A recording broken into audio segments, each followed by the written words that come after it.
There's growing speculation that the federal government is heading towards a double dissolution election in the hope of ridding the Senate of unrepresentative independent members.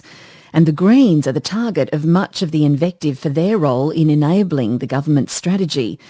Now they're being threatened with political embarrassment and financial pain as the price of doing business with the government. Our political reporter Tom Ibbaldon has more from Canberra.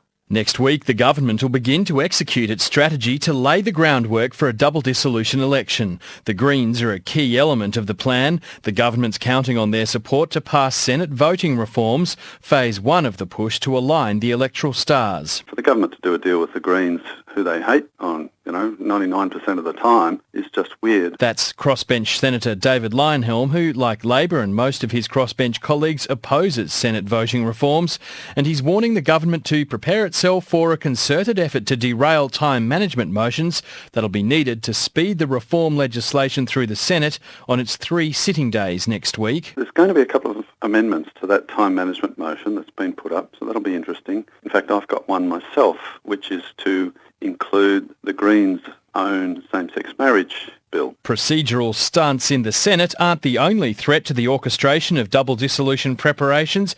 Maximum pressure's also being applied to the Greens outside the Parliament to pull out of their end of the uneasy marriage of convenience with the government over Senate voting reforms. I'm shocked that the Greens would cut a deal with the government that would help facilitate the government's ability to call a double D. That's CFMEU National Secretary Michael O'Connor.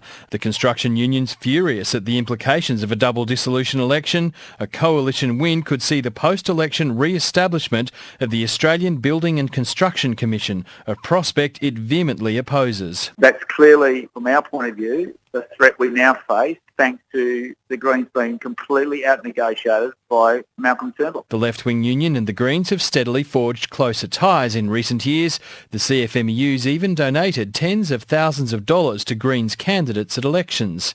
Now Mr O'Connor's warning the Greens, it's us or them. In public life, you make decisions and you wear the consequences. I think that what will happen if the Greens end up being, because they were out-negotiated by Malcolm Turnbull, responsible for legislation getting passed in the Senate that attacks the rights of workers, I think workers will demonstrate their displeasure because workers don't want their rights at work attacked. Speaking on Lateline last night, the Greens leader Richard Di Natale did not deny reports that the Greens have been offered Liberal Party preferences in key marginal seats ahead of the next election. I can't tell you what the exact nature of any discussion that's taken place. I can tell you I've had no discussions of that nature. But even on the Liberal Party's Conservative wing, usually the Greens' fiercest parliamentary critics, noses are being held as the hand of friendship is being reluctantly extended.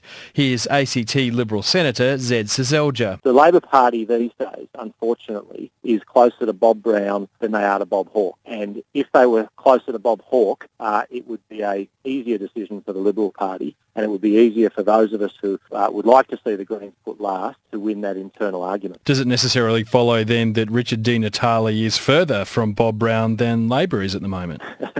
Well, perhaps on some issues. Senator